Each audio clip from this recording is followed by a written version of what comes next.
Welcome back to day zero. And now, let's get straight to business. MPL Season 7. Again, nakita nyo na yung trailer doon. March 19 ang umpisa. That is going to be this Friday. We're going to be witnessing two sets of matches for the first day. But before we talk about the schedule, let's just talk about how we feel about going into how we feel about MPL Season 7 going in to Season 7. We've had a crazy off season. There are teams that maybe just relaxed for a bit because nga, world champions na tayo, celebrate muna. But now, I think for the past month, a lot of the teams have been really working hard. And we've seen some changes into how the teams are moving. How can you say the landscape for the preparation for MPL Season 7 is right now? It's honestly the most dangerous and the most rich I've ever seen it. Uomi, this is your first MPL, right? Yeah. We've been around the block, and I gotta tell you, man, Season 7, ibang-iba na siya. Like, being in and around these teams, again, knowing that even in the off-season, may mga laro, di ba? May mga tournament even during the off-season. I gotta say, the fact that you mentioned, Reptar, that some teams are so well protected, they're not showing what they've got. And then there's these other teams, a majority of our MPL teams, who are just grinding, hustling, fighting like it's not even the off-season. It really feels like Season 7 is going to be the biggest just yet. To give some justice to the qualifiers, man. Again, the largest in all of MPL Philippines history. 3,000 teams. Syempre yung season dapat mainit din. And what we've been seeing lately is, it's a mix of, we don't know what the other teams are doing. Sobrang mysterious. But then there are other tournaments popping up as well na nakita natin yung mga pro teams who are starting to show and start to give us a taste of, okay, ito ang mangyayari for MPL Season 7. Maybe the first week. Omi, what about you? What have you heard about Season 7 and the teams going into this weekend? Well, going into this weekend, I've heard a lot from you guys, honestly, because ako, syempre, bago pa lang ako sa MPL, I don't have my connections inside these organizations yet like you do. So when I see them on Facebook, when you guys talk about it, I always hear that the preparations are insane.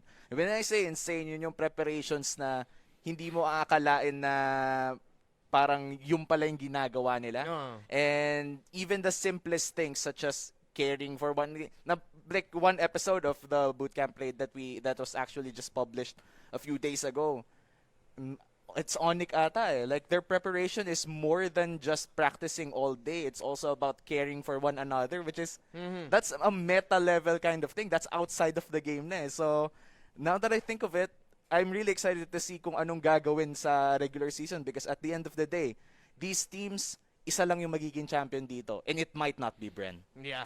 It might not even be the world champions, the defending champions of MPL Philippines. And yeah, the level of preparation has to improve every single year. We are in the 7th season now, going into the 7th season. So, dapat mas mataas talaga yung expectations natin sa team. And of course, the teams have higher expectations for themselves. Especially in the last season. Kasi nung last season, nakita natin yung change ng format, the same format which we're going to be seeing for this season. Group A and Group B. You're gonna have Bren, Aura, Onic, Signal Ultra, and Work Ouster Force in Group A. Meanwhile, sa Group B, Omega, Execration, Blacklist, NXP Esports, and LPE.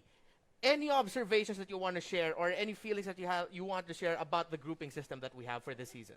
Well, one thing is Group A is very clearly a strong group. Like, you don't even have to really be in the know. Tinitingnan mo pa lang and maririnig mo pa lang yung usap-usapan ng mga tao. And when they say Group A, yo, that's Group of Death in MPL Season 7. Again, the names you mentioned, Onic, Aura, Work, World Champions, Signal.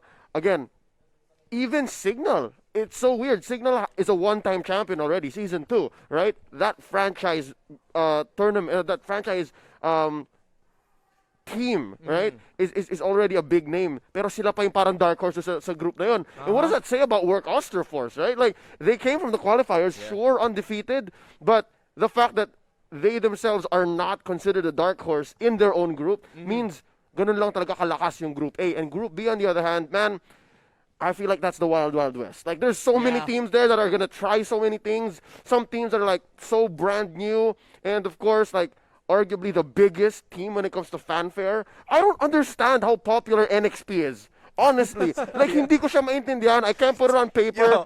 But I get it. So, ganun lang. Like, feeling ko yung Group A, sila yung malakas. Group B, malakas sila pero hindi ko alam kung bakit. Like, you can't put it on paper. You can't put it on paper. But looking at, nabuti na banggit mo, NXP is insanely popular. And mainly it's because of Doggy.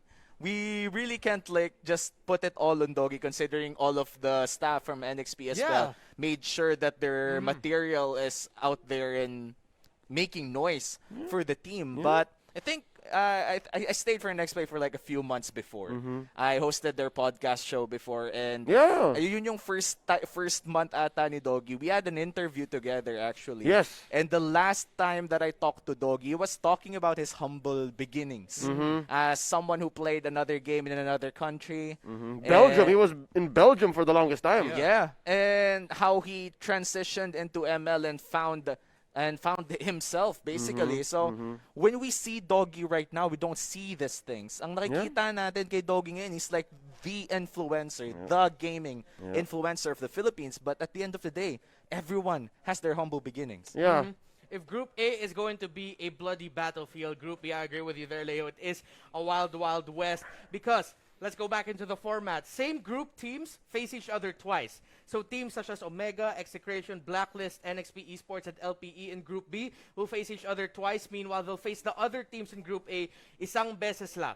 Just once the entire regular season. And of course, alam natin yung top 4 on each of these two groups will be the ones advancing into the playoffs. Meaning that the bottom teams in Group A and Group B are the ones who are going to be out of the playoffs and potentially Season 8. But still, Season 7 is what we're talking about. And in the qualifiers, there was one team who made a lot of noise. One team that after the end of the qualifiers, we realized, wait, man, this team is looking really, really good. And if you're thinking, no, that's LPE. No, that's Work Ouster Force. Who would have thought that the team called Work Ouster Force will be the ones to make such a big splash in the regular season qualifiers? You were there casting in the qualifiers. What do you remember about Work Ouster Force at bakit sila sobrang malakas ngayon? Oh man, what I remember from that day, basically it was a long day for everyone already inside the prod. But looking at the games, it was so refreshing to see. Yung tipo na maglalock-in sila first pick Claude, and then sometimes they would even lose early game. But then by mid-game, by late game, you would see Chu hyper carry. And let me just say, when we say hyper carry, it's not a 5v1 battle. Yeah. It's his 4 teammates setting him up to be able to do that by mid-game and late game. And it's just so empowering to be, if you're Chu, it's so empowering to be surrounded by people who know how to support you, how to make you into that hyper carry that we all know and love. Yeah, and I want to hear what you think about this, Leo, because for me personally, Work Ouster Force, it's a team that it revolves around Chu, but just like what Womi said, it's his other teammates setting him up. And at the same time, if for some reason maybe Unravel's not having a really good day, maybe 3 Marties, he's just not really feeling it, Chu's gonna step up and make the plays for himself. I see Work Ouster Force as a team that, okay, our main piece, the cherry on top of the cake and most of the cake is Chu, but the rest of Work Ouster Force, they themselves, if Chu's not feeling it, they're actually really good too. What do you think?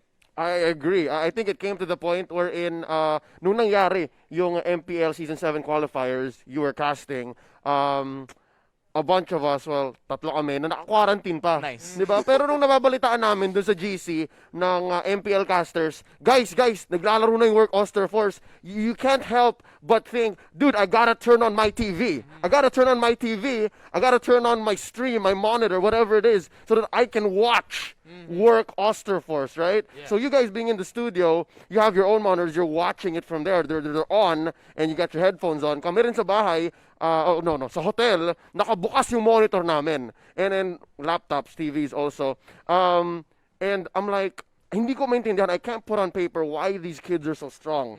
And I just learned this very recently, again, because of Bootcamp Raid. Yeah. And again, during the offseason, there's so much you can do to really learn about these teams. Tama lahat na sinabi niya eh. But what I learned about it is, these kids are so young. Yeah, what's the average age range? Let's talk about like the numbers. I'd say like 16. 16. Yeah, Oh, they're like one of 16 the average. youngest, if not Wow. the youngest team that we have And right you now. can't tell just by watching. Di ba kasi when you're thinking about a young team, or mga bata na nag-ML, iniisip ninyo yung parang gigil. Alam mo yung magaling sila pumindot, pero Yeah, brash disiplina. movements, basically. Yeah, but the way it is like you watch players like again Unravel and you watch RTZ, arguably one of the most stable supports, stable mid majors in the league right now.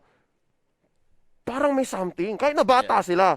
So, I guess that's the secret sauce there. That's what makes work Osterforce, if you know, you know, work so well. So, I think in this regular season, a lot of the questions, mga tinatanong ng mga tao is, hindi, malakas lang siya sa qualifiers. Kasi minama lang nila yun. Obviously, that's their element. Pero pag pumasok sa pro scene, sa MPL mismo, iba na yun. I don't know. I guess we're just gonna find out. Again, it's just days away, guys. I'm so excited. Yeah, we're really, really close. But we're not saying here that Workouts Force are the perfect team. Based on what we've said so far, parang sinasabi natin they're the perfect team. No, they're a team that have their weaknesses as well. Before we talk about our next team, real quickly, Leo, what's for you? What's the biggest weakness that Workouts Force has shown so far in the tournaments that we've seen them in? It's true that they would lose the mid game a lot early. Yeah. And again, I think people should watch out for Three Martizi. Three Martizi is an offlaner, and the way that he plays usually is, ang napapansin ko, parati siyang gigil. Of all of them, siya yung parang pinakamalapit sa prodigy batang ML. Alam mo yun? Like, again, when I say batang ML, magaling kang pumindot, but when it comes to your discipline and your like reaction to your team as a whole, your team play, yun ang baka medyo kailangan pa i-develop. And I'm not saying Three Martizi is a weakness. I'm just saying, when it comes down to it, if he does not step up or follow through, then Work Osterforce might have problems. Yeah, he could become the weakness. He would, Potentially. yeah. One of the weaker links, yeah. What about you, for you, Omi? Based on what you've seen, maybe from the qualifiers or if you've seen them recently, what's one of the biggest weaknesses that you're seeing for Work Force right now? Well, the biggest weakness of Work Force for me is their main strength as well, Chu. It's something that they depend on heavily. It's quite obvious that even if they're good when Chu is not feeling it, they're not at a let's say they're not even 90% then. Like, you wouldn't say that they would go easily undefeated in that big qualifiers if Chu wasn't feeling it. If it was a bad day for Chu, they would probably suffer like 1 or 2 defeats. But still, they would be good enough to win. But we're talking about the MPL now. We're talking about the regular season where these professional teams will capitalize on the smallest error that they might show. Feeling ko man, weakness din yun eh. Now we're always looking at Chu. I think you shouldn't. I think by looking at Chu a lot, that makes the team less complete. So like, in a macro sense, parang pag tinignan mo na malayo, si Chu lang naman malakas eh. That might be a weakness. I don't know. Well, we'll get more chances to see Workout Force in the regular season, but another team that we're going to be seeing more of is the other team that qualified through the main qualifiers, LPE, Laos Auto Group Playbook Esports. The Eagles! Or just call them LPE. It's a much shorter name. And speaking of names, we have some very familiar names in this team. One of them is, of course, Coach Panda, championship winning coach in season 3 for Archangel, and of course Yaku, who is not registered as like in the main roster. He's filling up a sort of like a 6th man role for the team, sort of like a not assistant, but maybe a co-coach in a way, I guess, to Coach Panda. That's Yaku, season 2 champion this time. How are you feeling about LPE going to season 7? Honestly, pinapanood ko ni LPE before they were even built. Coach Panda, we've been talking. Brian and I were very close. I love the guy to death. Yeah, you can call him Brian. Yeah, I still have to call him Coach Panda. No, we all should. Pero pagtrabaho, di ba? But in late 2019, we've had this conversation in, Brian, ano bang plano mo? Di ba? You've done almost everything, man. Cebol, MPL. He's like, I want to build my team. I want to make a team. So, this LPE right now, yung 6 na yan, Yako, all the guys, the 5, sobrang baby ni Panda yan. So, I think beyond just how they performed in the qualifiers, which is again another underdog story just to love, diba? I think this is a team that was built from the ground up that is just constantly learning every time. So kung ano yung form nila ngayon, kung ano masasabi mo tungkol kay Arvs, tungkol kay Aspect, I'm not gonna name all of them. I'll stop there. Hindi pa yun yung final. I'm just saying. So I guess be on the lookout. Yun lang. Like don't sleep. Don't sleep on LPE. Yeah.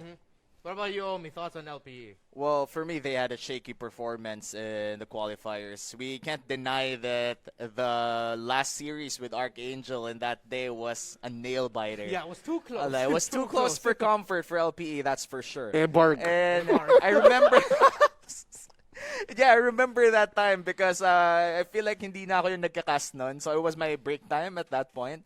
And I was outside the studio, but I could hear TDZ and Manjin just start going. Not TDZ, Manjin and Rob Yeah. actually going hard on the Tagalog broadcast and just saying that this series is insane.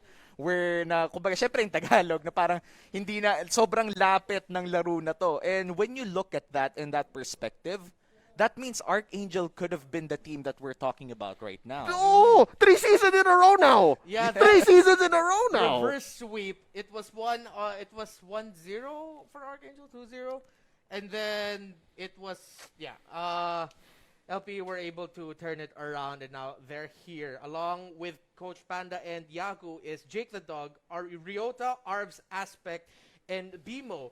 Bimo, one thing we have to say about Bimo is that he was playing in the MPL before. Dati siya parte ng Onage in Season 4. Nawala siya sa Onage, and then eventually he would go on to coach the next generation Archangel nung nawala na sila Coach Panda, when that whole roster split up with Lusty going elsewhere as well, Kilowash going elsewhere as well, and Bimo was the coach for the new generation Archangel. But now he's back, now playing under Coach Panda, and it's good to know that your main tank support has coaching experience as well. Yeah. And with a young roster such as this is a team that, okay, a lot of them don't have MPL experience. Aspect, Arvs, Ryota, JTD, but then they're supported by who? Who has their backs? Bimo, Yaku, Coach Panda. This LPE team, if they can really keep up their idea of, okay, mahina kami sa umpisa, pero as the season goes on, sobrang lakas na nila. They get so much stronger because parang nagda-download sila. It's a slow download, but then when it comes in at the perfect That's time. what I'm saying. Don't sleep on LPE. Para silang ano, man. Kilala mo si Kirby? Kirby. Ayun kumakain ng mga Oo, the little ganun yung mixing. LPE, man. I've been watching them even during their past qualifiers, in the nationals, kung saan man sila naglalaban. It's like they're always growing. They're always growing. So, again, what LPE is right now, and again, as hard as they had it in the qualifiers, feeling ko tama lang nabansagan natin silang dark horse sa group nila because it's gonna be fun when they win. No, sorry. They're on the other side pala. Never mind. Wild West yon. Yeah. They put the bang in MLBB. Yeah. So, okay na yun. That's fine. I'm glad that they Dehiwalay. I'm glad that they separated the new qualified teams. All right? Yeah. Okay, so Workhouse reports LPE, the two teams that made it through the qualifiers have a Dehiwalay. chance to see each other in the playoffs. We're going to be talking more about our own personal power rankings for the regular season, players to watch out for, and maybe even as early as now, we can come up with champion predictions, all that and more when Day Zero returns. If you enjoyed the video, consider leaving us a like and subscribe to the channel. You can find us on Facebook via the link in the description. Thanks.